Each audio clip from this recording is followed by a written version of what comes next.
Good morning. Happy Monday. Glad to have you here. I hope you had a great weekend. We're going to finish up this first part of acids and bases, talking about what happens when they're separate. And we should be able to talk about the beginning of the chapter when we talk about acids and bases coming together.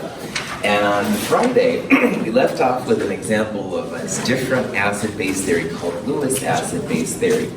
And most of what we talk about in Chem 223 is a Bronsted theory, where H pluses are donated and H pluses are accepted by acids and bases respectively.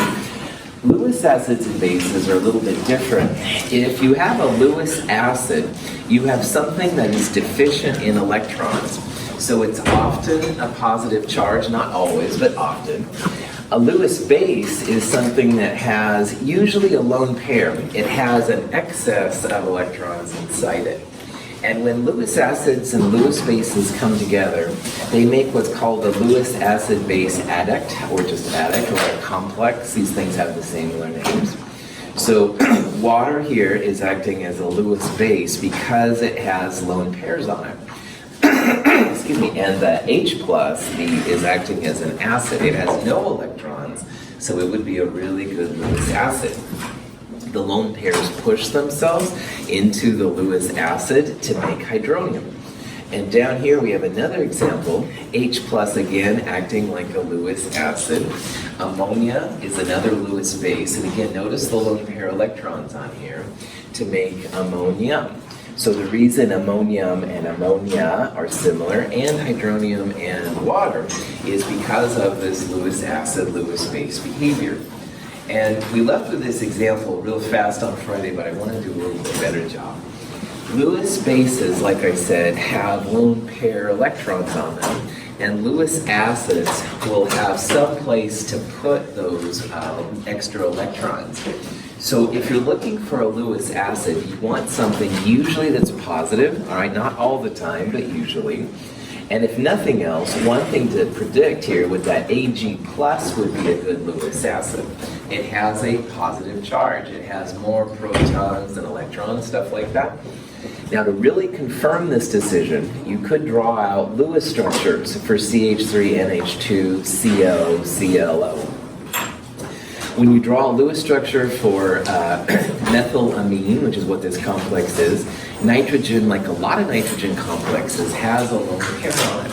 So that would be more likely a Lewis base than a Lewis acid. In a nutshell, transition metals are awesome Lewis acids, all right? So if you see a transition metal, a lanthanide or an actinide, a lot of times those guys are going to be great acids. They have extra orbitals, like d orbitals, extra p orbitals, something like that. They can take those lone pair electrons in and they have like a place to put them. So these other species up here all have lone pairs. Silver plus is the only one then that's actually got a positive charge. It has a place that it can put some extra electrons. Now, why this is really relevant to what we're doing right now is that if you have a Lewis acid and a Lewis base come together, it makes that adduct, that Lewis acid base adduct. But a more common name by far is hopefully something that's going to ring a bell with you, complex ions. And a complex ion is basically a central atom, which is an acid, a Lewis acid, something that can take lone pairs in, surrounded by Lewis bases, like in this case it's water, and in this case it's ammonia. Now, in a real quick example here, remember that if you see the little arrow like that, that means that both of the electrons are coming from the ammonia to the metal. And I won't do it again to poor Hunter because he's so cool to sit down here. But on Friday I went up to Hunter and I put both my hands on him, which is a little creepy, sorry man. But anyway, that's an example of one atom putting both of its electrons to make a bond. Normally with Hunter when he's down here, I'll make him just shake my hand. That's representing one electron from Hunter and one electron from me to make the shaked hand. But if you have a Lewis acid base, then the Lewis base is pushing its electrons into the Lewis acid. The acid isn't donating any electrons. So a complex ion is nothing more than a Lewis acid center, and you have some Lewis bases around it. And again, the bases can be anything with lone pairs. So ammonia and water are great examples of that. Again, that could be ammonia and hydroxide, maybe something we saw in lab last week. All the transition metals will form complex ions, and they have usually between 4 and 6 of these Lewis bases around it. Kind of depends on how many electrons are on your central atom. So with copper, you do have some lone pairs like above and below. This is an example of like chromium plus 3 or something like that. It doesn't have the same number of electrons around, so it's able to accommodate more of these acid and bases around it. So again, a complex ion is nothing more than a Lewis acid-Lewis base interaction. And there's some really interesting properties of complex ions. In the test tube is a solution of copper sulfate. When we add a few drops of ammonia, the ammonia acts as a Bronsted base and causes the precipitation of solid copper 2 hydroxide. The solution turns a cloudy blue. If we then add a much larger amount of ammonia, the solution turns a very dark blue. The precipitate dissolves upon direct reaction with ammonia molecules. The ammonia has donated its electrons to the copper ion, and so now acts as a Lewis base. Ammonia is a Bronsted base and produces hydroxide ion in solution that can lead to formation of solid copper 2 hydroxide.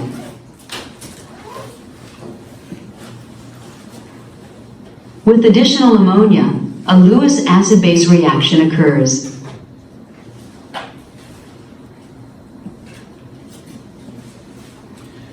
If a little is good, a lot is better, is something I follow more than I should. And I follow it more than I should, and it's bad because of complex ion behavior. So scientists making hydroxide complexes like this copper 2 hydroxide, they would add a little bit of hydroxide or ammonia, a source of base, and they saw then a solid form, all right? So copper 2 hydroxide, CuOH2, like most metal hydroxides that aren't sodium, potassium, and lithium, they make very insoluble complexes, so you will see a solid. However, if you add a little extra to it, in this case extra ammonia, all right, the ammonia then tends to displace the ions, and making a complex ion like this copper ammonia complex, usually very product favored, K is much greater than 1. And so what happens is you end up making your solid like go away. Now in this sense, at least it's a cool dark blue color. There's like an example of it. It is a really neat compound. However, if you're trying to make the hydroxide solid, this is bad because all of a sudden your solid is gone. You've got then a new solution, which is really strange. Now, copper is nice because it has color associated with it. Zinc, Zinc, it doesn't have a color with it. It's a white solid when it's insoluble, and the ions are colorless. So for example, if you add a little bit of hydroxide or ammonia to zinc, you'll make the ZnOH2, which is very insoluble. However, you add a little extra, all of a sudden complex ions start kicking in, your solid goes away. So one thing that just drove scientists crazy is like you're trying to make more solid, you add a little extra to really make the reaction go the other way. Oh, complex ions kick in, all of your solid dissolves. So it's a very interesting phenomenon. It drove scientists crazy. It's easiest to see here with copper because of the nice color changes associated with it. But in your reaction that you guys did in lab last week, you should have probably seen those solids disappear with zinc. That's because those complex ions kicked in. Very, very product favoring. And this complex ion formation is really important for something you're doing right now, which is, hopefully, breathing. Oxygen binds weakly to the iron ion at the center of a heme group in the hemoglobin molecule. In an oxygen-poor area of the body, the O2 is easily removed. Carbon monoxide, in contrast, binds very tightly to the iron and is very difficult to remove. The presence of carbon monoxide makes it impossible for the blood to transport oxygen effectively. So in this case, oxygen goes on the iron in the heme in our bodies, and oxygen is transported then to other places that don't get a lot. It's an easily reversible reaction. The oxygen is acting as the Lewis base. If you draw out a Lewis structure for O2, there are lone pair electrons on O2. Iron, like a lot of the transition metals, lanthanides, actinides, is an excellent Lewis acid. So that Lewis base goes on to the Lewis acid, makes a connection. The oxygen is transported, and then through different ways it's released. Now at the end here, what it's trying to show is that carbon monoxide is another Lewis base, got some lone pair electrons on it. And when it connects to iron, the equilibrium constant for the formation is much higher, harder to get rid of CO. So CO is toxic to us. Don't go breathing any CO, man, it's really bad. It's a function of our physiology, what's happening in our bodies going on. Hydrolysis is something that happens that's important to talk about because it'll affect what we're going to do later. A lot of the complex ions will react with water, and some of them go another step to give a slightly acidic solution. Here's that copper complex. Copper with water will just kind of hang out. However, after a while, it reacts with water a little bit. Hydronium is formed, so water is essentially pulling one of the hydrogens off, and you have then this copper complex. Now, this is an expression for a Ka, an acid equilibrium constant. You have the weak acid here, probably weak. It reacts with water. It's an acid because of the hydronium, and the conjugate base is created. Remember that acids have more hydrogen than the conjugate base will have. Bases will have less hydrogen than the acids have. Almost all transition metals in solution are a little bit acidic. So if you're doing a reaction which is really sensitive to acids and bases, using a transition metal might not be the best way to go. A little bit of the water here reacts, donates an H+, it makes hydronium in the process. So by default, most of these metals have a little bit of an acid sting to them. So this is a kind of question you might see. Let's say you have a 0.1 molar aqueous FeCl3 solution. Just to make sure we're all up to speed, what does the AQ mean? Salt and water, good. Want to make sure we're there. All right. So this is iron 3 chloride in water. And we can make a prediction here about what the pH is. Now initially you might have thought, oh yeah, FeCl3, it's probably just going to be neutral, all right, because there's no acid and base properties to it. Chloride is the conjugate of HCl in water, if you figure it out. Chloride doesn't affect pH. But what can we say about the iron here? Is that acidic, basic, or neutral probably? Acidic, absolutely, man. The transition metals, the lanthanides and actinides, a lot of times will react with water, and it will make your solution a little bit acidic. So if you see a transition metal, pH should be a little bit acidic. Not super acidic, but a little bit acidic. Okay. Some compounds are amphoteric, which means they can be both an acid and a base. And this is kind of an interesting phenomenon. The good old twisted metals, which I call group 3A, which is my cheesy name for them, aluminum, gallium, indium, they all do this. So aluminum, when it is with enough hydroxide, it makes insoluble AlOH3. But it can react with acid. The H+ and the hydroxide come together to make water, all right? So aluminum hydroxide here is acting like a base. It's the hydroxide is taking the H+ to make water. Aluminum 3+ is left over. This is kind of a traditional base reaction, if you will. But this same complex, in the right conditions, can act as a Lewis acid. Now, twisted metals have always been twisted, and this isn't like bad twist or anything like that, but because most of the things in Chem 222 we saw like to be tetrahedral. They like to have 4 bonds, or in water's case, 2 bonds and 2 lone pairs. And aluminum, gallium, and indium, they are okay having only 3. But that doesn't mean that they don't have the potential for a 4th one.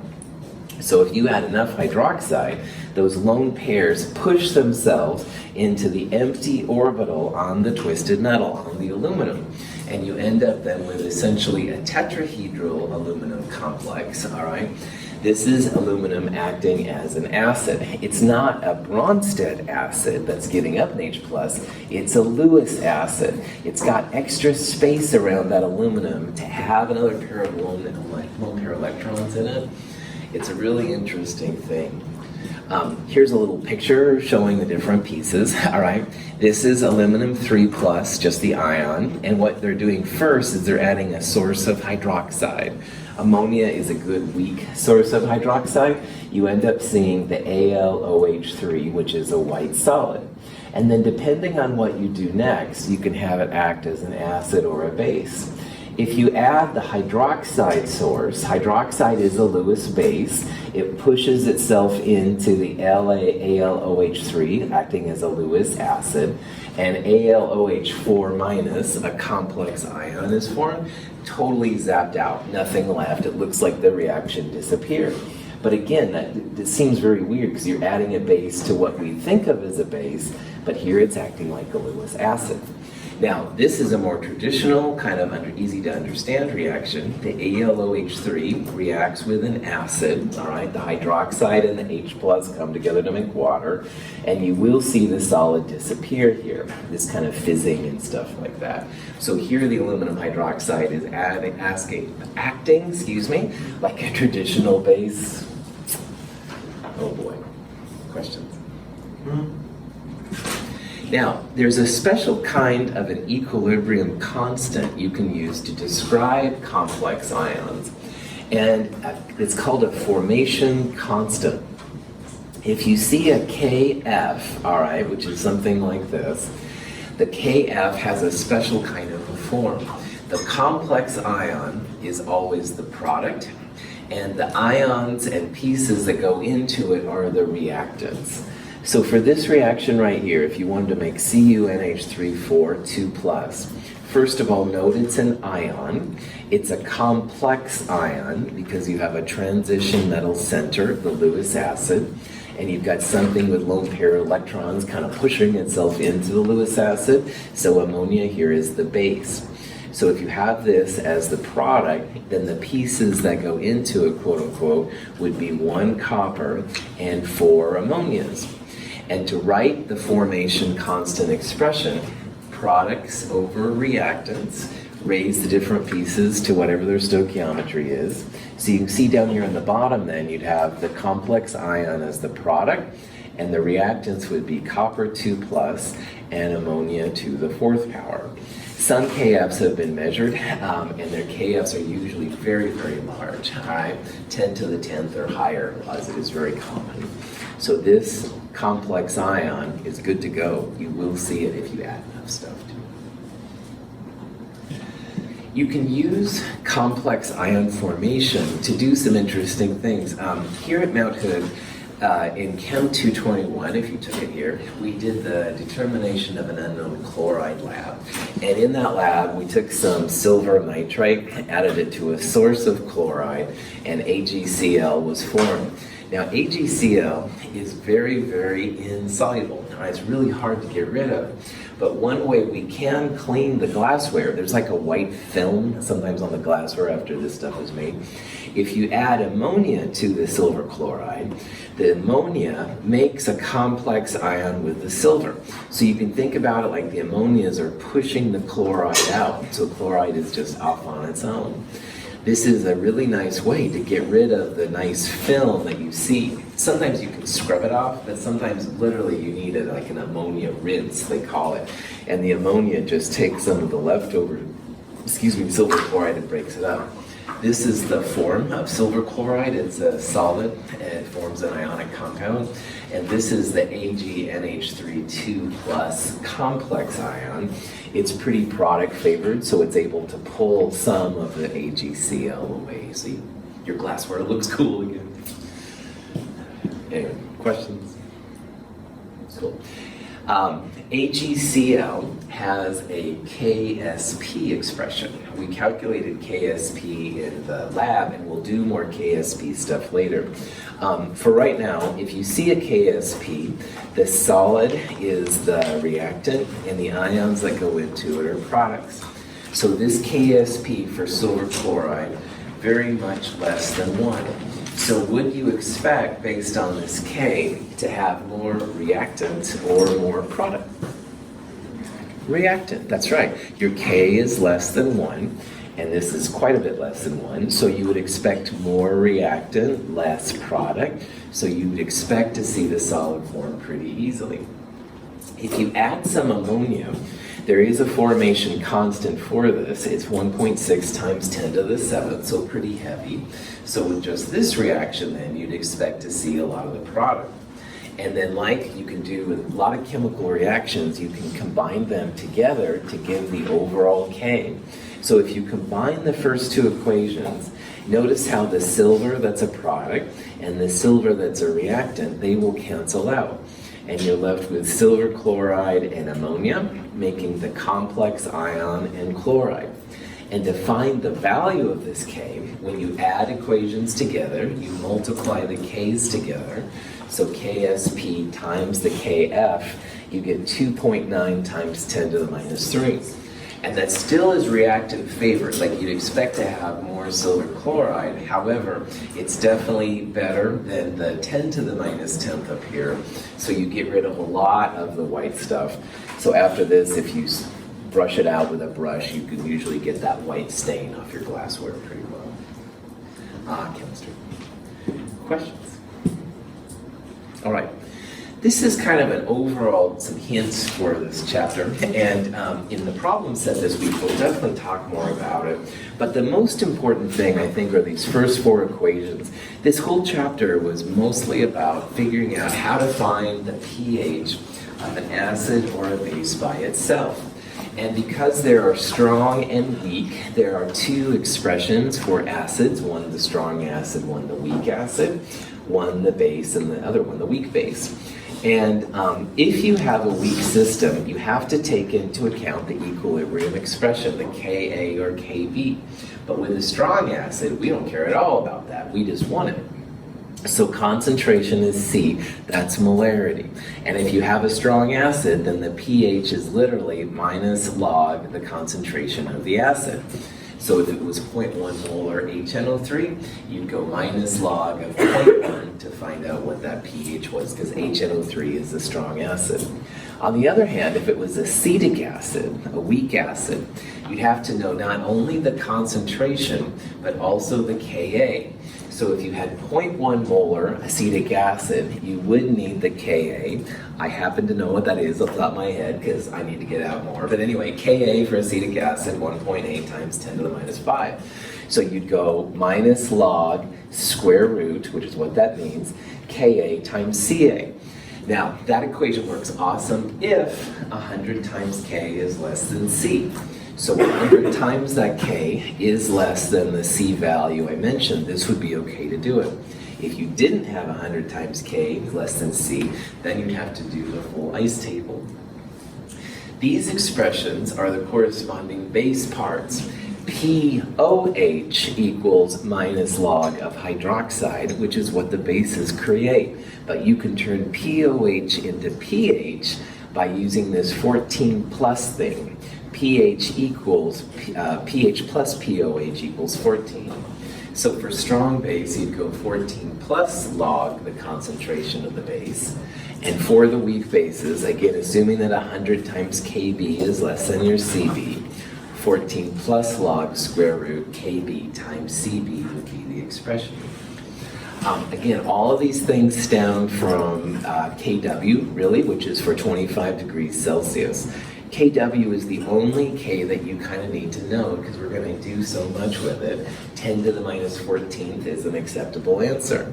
And that equals hydronium times hydroxide. And that's where 14 equals pH plus POH equals.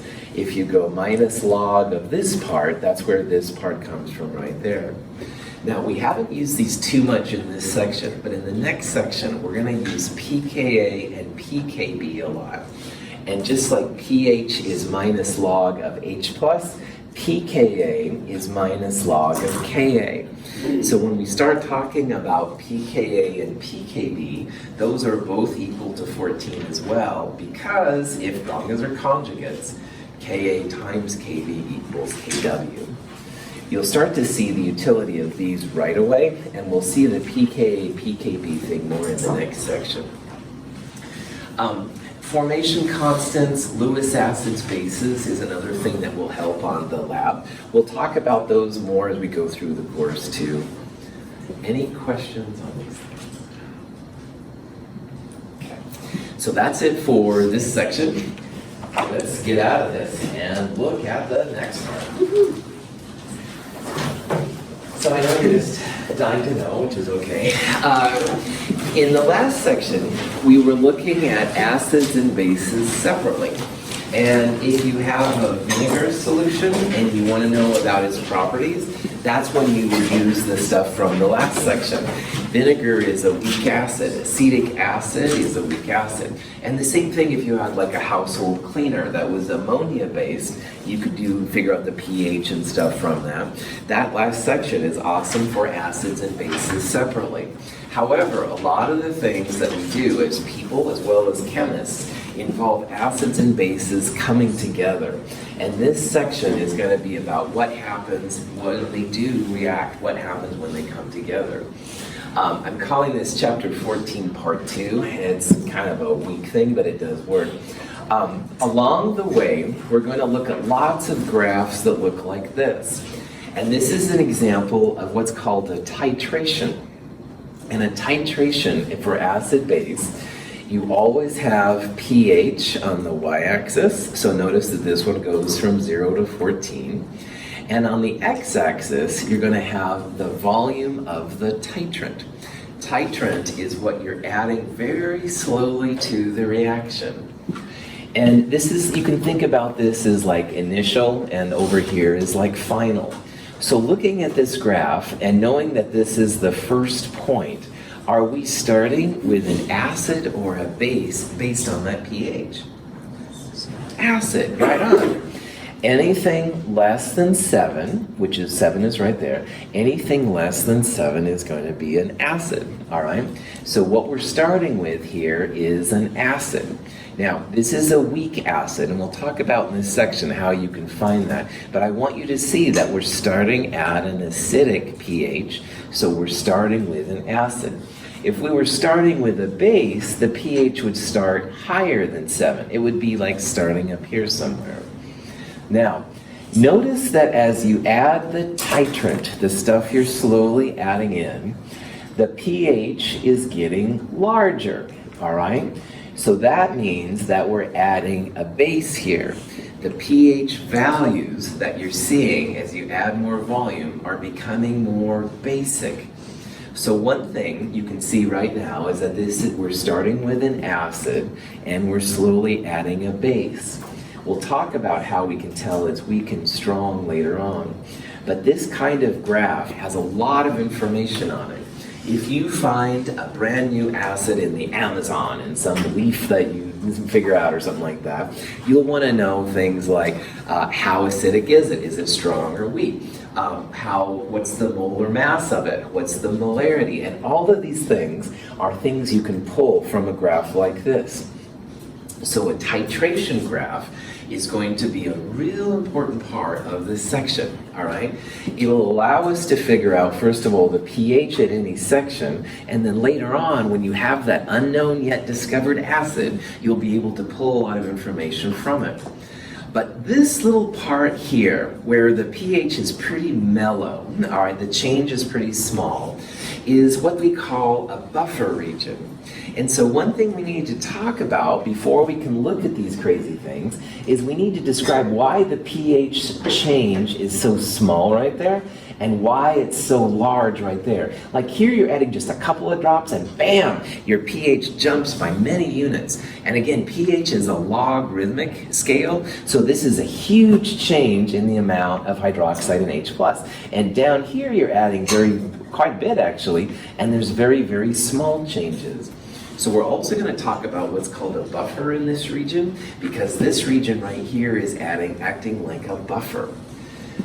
So it's going to be a cool chapter. This is one of my favorite chapters. We're going to really see how it is. And at the end of this, you'll be able to find the pH, the Ka, Kb. You'll be able to find the molar mass and all kinds of other chemical goodies by reading these kind of things appropriately. Any questions? Okay.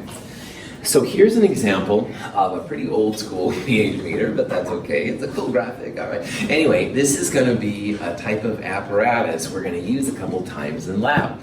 Now, in Chem 221 and Chem 222, if you took me for other class, or maybe you took it somewhere else, a burette is a common way to add in small amounts of a chemical. And we're going to use a burette a lot. And so in the last graph I showed you, the x-axis was essentially milliliters added from a burette. Burettes are super accurate to the hundredth of a milliliter, which is pretty nice. And if you monitor changes with a pH probe, you can see what's happening. So in this type of technique, which is called a titration, you start with an acid or a base, and you add the opposite. So if you're adding with HCl, maybe you would add sodium hydroxide to it. But you can also start with sodium hydroxide down here and add HCl. Either way is fine. But the idea is to control the amount of titrant from the burette. Titrant, again, is just how much you're adding. A real important part in a titration is to know when the moles of acid and base are equal. And they call this the equivalence point. And the equivalence point is very important when it comes to a titration. A lot of the information I just was babbling about, like finding Kas and Kbs and molar mass and molarity, you have to know where the equivalence point is to make sense of all this stuff. So if we talk about equivalence point, it just means that the moles of acid and the moles of base at that point are equal. Sometimes people will use indicators, all right? An indicator is a way to figure out where the color change when you have like more acid and more base. It's a really nice visual cue to tell you that you're getting through that equivalence point. But again, the moneymaker here is going to be the pH probe, because it will monitor something that we can relate back to the H+, stuff like that. Any questions? Okay. Here's like 3 cheesy graphs. They're adding sodium hydroxide from the burette. And notice how the pH is getting larger. So again, the y-axis is pH, and the x-axis is the milliliters of the titrant. In this case, sodium hydroxide is in the burette, so sodium hydroxide is the titrant. So if you look at the beginning here of the pH graph, it starts acidic, all right? That means that we are starting with an acid. And you add so much sodium hydroxide to get to this point, you have that value of pH. You add a little bit more, it begins to spike. And you add even more, and then finally then you have a very basic pH, because pH is larger than 7, always that. In this example, this is an example of adding sodium hydroxide to acetic acid. The value of the pH is not going to be as acidic with a weak acid than a strong acid, and we'll talk about that. But it's interesting to note that in this kind of titration, adding the acid, initially the change of pH, very gradual, all right, very, very mellow. And then after you get through this region where the pH change is very moderate, then you have a very drastic change in pH. And that drastic change in pH, that's going to be where the equivalence point is, where the moles of the acid and their base are equal. And if you look just visually at this part, what you're looking for is you're looking for the halfway point of that really steep change. If you can find that halfway point, that's where the equivalence point is. That's where the moles of acid and the moles of base are equal. What we will do in class is you can just find the halfway point visually, and that's honestly fine. If you want to get fancy, you can do derivatives, and I'm going to let you do that if you want to. It's not required for this class, but you can use first and second derivatives to do these things, Tears. We're just going to look at it visually and tell like what's going on. So this is for adding an acid, and you're slowly adding a base in. If you have a base and you slowly add an acid in, it's going to look like this, but a mirror image. It's going to go kind of like that. People call these S curves. It truly is an S if you have an acid and you add base like that. If you have a base and you add acid, it would be like the opposite S, if that makes any sense. Mirror image. Question? So, when you're adding sodium hydroxide to acetic acid, sodium hydroxide is like the hunter-killer. It goes after any other acid that's around it. And as the acetic acid is wiped out by sodium hydroxide, the conjugate base of the weak acid starts to kick in. So acetic acid's conjugate is the acetate ion, which is slightly basic. So notice here that we're starting, for example, with 1 mole of acetic acid, and as you add sodium hydroxide, the acetic acid concentration diminishes. But as the acetic acid is used up, the conjugate base kicks in. Now, sodium hydroxide doesn't care about bases, it just wants acids. So that acetate, that conjugate base, has its own pH kind of kick, if you will. And notice here how the acetate ion increases as the acetic acid decreases. This is a really wild phenomenon of weak acids and weak bases. They create their conjugate, which has its own pH effect in the kind of a piece of it. Conjugates can coexist together. So like right here, you've got acetate ion and acetic acid. They're both weak systems. And if you have both weak systems, this is when you end up creating what's called a buffer. So before we get all crazy into titrations, we need to talk a little bit here about what a buffer is and what this common ion effect is, which is really nothing more than Le Chatelier's principle, by the way. We're going to talk about this part first, then we'll come back to these titrations and see what's going on. Any questions? Cool. So here's an example of a kind of question you might see, and it's going to introduce what's called the common ion effect. Now, all of the stuff we did on Le Chatelier's principle last week is going to really help us out to figure out if these answers make sense, if what we've calculated is correct. So let's say that we're going to start adding ammonium chloride to 0.25 molar ammonia, all right? And let's describe the equilibrium here as the ammonia, which was already present. Ammonia reacts with water. Ammonia is a great weak base. It's going to make some ammonium and some hydroxide. Now, if ammonia is a weak base, how would you describe ammonium? Would it be acidic or basic? Acidic. Bases create conjugate acids. Acids create conjugate bases. So if ammonia is basic and it is creating OH minus, which is a source of base, then the conjugate here is going to be an acid. So in this question, all right, it says what's going to happen if we add ammonium chloride to ammonia? Chloride doesn't do anything, but ammonium is an acid. So if you start with ammonia, which has some hydroxide, and you start adding ammonium, will this reaction shift to the reactant side or to the product side? Reactant. If you start adding product, if you add something, the reaction shifts to the other side. If you start adding ammonium in ammonium chloride, it's going to shift this reaction to the left. If it shifts it to the left, you're not going to have so much hydroxide around. The solution will become less basic, which also means more acidic. So one thing we'll start looking at here is that if you add an acid, ammonium, HCl, blah, blah, blah, acid, any kind of acid, it's going to make this reaction shift to the left. And if you shift to the left, less hydroxide, more hydronium, the solution's going to get acidic. So Le Chatelier predicts that if you add an acid, ammonium, to the reaction, this reaction is going to shift it to the left. Ammonium, a product, will shift to the reactant side to the left, And in the process, less hydroxide, more hydronium. Kw, remember, equals hydronium times hydroxide. So if you lower hydroxide, your hydronium has to go up. That's going to make your pH more acidic. pH will go down. More acid, pH goes down. It's the reverse kind of thing.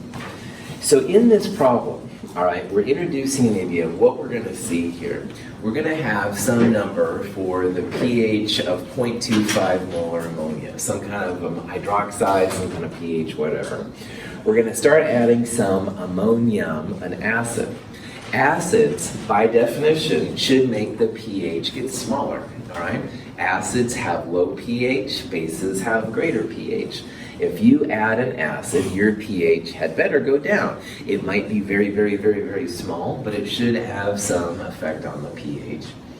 Adding some ammonium makes the reactant go to the reaction side. If we're adding a product, it's all coming together. Question? Yes, Susan. In this reaction, why like ammonia is not donated one hydrogen for the water? That's why instead of OH is to make the H3O and this with NH2. Cool. If you look in the Ka and Kb value, all right, ammonia has a bigger Kb than it has a Ka. So if you're referring to the NH3 making NH2 plus, that's a very, very, very, very weak system, and it does pop in once in a while, and we'll talk about that later, Suzanne. For right now, all right, for the next many chapters, if you hear anything about ammonia, just think of it as a base, don't think about it as an acid. There's something special about that reaction we'll talk about later, but for right now, think about ammonia as making hydroxide, not making that weird NH2 minus thing and stuff. So, good. Suzanne has seen something wild in the Ka-Kb table, which is really cool. You saw that. We'll talk about that later. 99% of the time, ammonia is a base. Okay, good. Other questions? Okay. Here's an example. We have some vinegar. Oh, I spilled sodium acetate in it. Clumsy chemist. Let's see if we can figure out what's going to happen to the solution. All right. First of all, acetic acid by itself, do you think the pH will be greater than 7, less than 7, or equal to 7? Less than 7. Acid is the operative word, all right? Acid means less than 7. So initially, acetic acid is going to have a pH that's acidic. Sodium acetate is a solid compound, all right? Sodium ions are conjugates of sodium hydroxide. And what that means, all the conjugates of strong acids, strong bases don't affect pH. So we really don't care at all here about the sodium ion. All right, whatevs. All right, sodium, whatever. Acetate, however, sounds a lot like acetic acid. If you had to guess, or if you have a Ka-Kb table, do you think that acetate is going to be an acid, a base, or do we need more information? Base, right on. Acetic acid, a weak acid in water, creates hydronium, the source of pH less than 7, but it also creates the conjugate base, and that's the acetate here. So what this question is saying, what's the pH effect if you add a base? Who cares what's there initially, all right? You're only looking at what's being added. And if you know that that's a base, the conjugate base, weak or strong, what do bases do to solution? Do they make pH go up, down, stay the same? Up, that's right. Bases make pH increase, all right? Public Enemy was wrong. Base, how low can you go? No. Base, how high can you go? Bases make your pH get base. So who cares what you start with? Hydrochloric acid, the acid from the alien movies, whatever. You're adding a base, the pH should get larger. All right, and it might be 0.00001. We don't know that kind of stuff, but we can at least predict that adding a base is going to make your pH go up. Questions?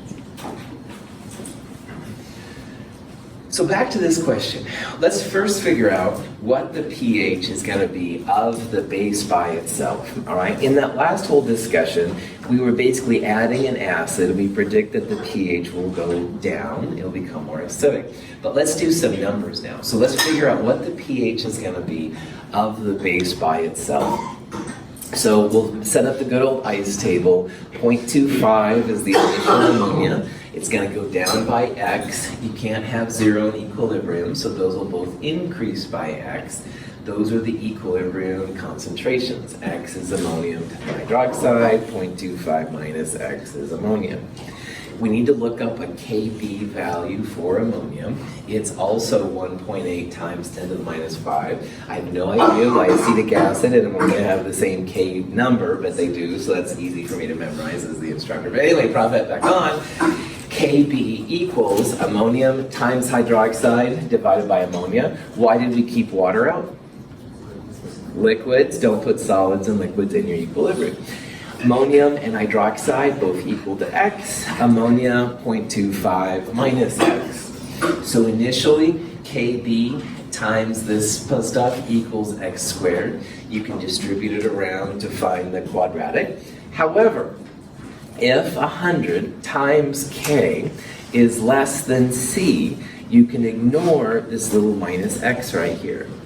100 times this number would be 1.8 times 10 to the minus 3, 0.0018. And that is less than 0.25. So if 100 times K is less than C, you are welcome to kick out this minus X. And what that means then is X, which is both hydroxide and ammonia, X equals square root Kb times Cb. So 1.8 times 10 to the minus 5 times 0.25, square root of that is what hydroxide is equal to. So hydroxide, 0.0021. You can kind of see at this point if subtracting X was legit. 0.25 minus this number by sig figs would still be 0.25. So it seems very reasonable to take out that minus X. But those of you with the solve button, pump it in and solve it. It's good to go too. Anyway, minus log of hydroxide gives you POH 2.67. And because scientists usually use pH, pH plus POH equals 14. So pH here, 11.33. And again, this is a good place to step back from the math and make sure that this makes sense. So Kb here means it's a weak base. Base means your pH should be larger than 7. So pH of 11.33 does make sense. It seems like a reasonable number. It's basic, all right? If you don't want to go through all this rigmarole, which I recommend, all weak bases, 14 plus log square root Kb times Cb. And again, the advantage of that is, first of all, less work. You don't have to go through ice tables, hydroxide to POH to pH or something like that. This is one-stop shopping. Look this up in the table. Cb is 0.25. Bam! I love quick and dirties. That's just my way. Same answer. Question? Yeah, George. Are we supposed to add 14 to 2.67? Like, isn't that the formula? pH plus POH equals 14. So pH would be 14 minus POH. All right, yeah. So it is 14 minus POH. And pHs, George, are usually between 0 and 14. So if you saw a number that was 16.67, whoa, cool base. And there are some bases like that, but they're very rare. In our case, they'll usually be 0 and 14. Jessica. So the Kb is something we'll be given or we'll find on the table? Absolutely, that's right. The only K I'd like you to know is Kw, that 10 to the minus 14 number. Everything else I would give to you, absolutely. Cool. All right, this is a good place to stop. We found the pH of the weak base. We'll find the pH after adding the ammonium on Wednesday. Have a good day.